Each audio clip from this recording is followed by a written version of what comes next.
Hi, I'm Chris Thong with Go Fish Digital, and welcome to another episode of 60 Second SEO. Today we're going to talk about steps you can take to remove negative reviews on Yelp. So let's say we were Domino's Pizza and we wanted to remove negative reviews on Yelp. Well, one thing we really encourage business owners to be aware of is the content guidelines of Yelp.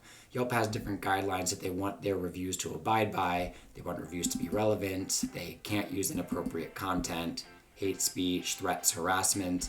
There can't be conflicts of interest, privacy as well. You can't use the full names of team members of a particular business.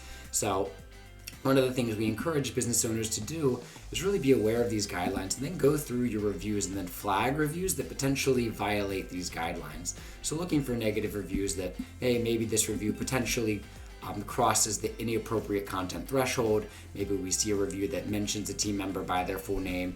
You could even perform crawls of this individual Yelp profile. And then if you know certain keywords that are going to flag reviews that may violate these guidelines, you could perform crawls and really quickly highlight a lot of those reviews and then start reporting them to Yelp.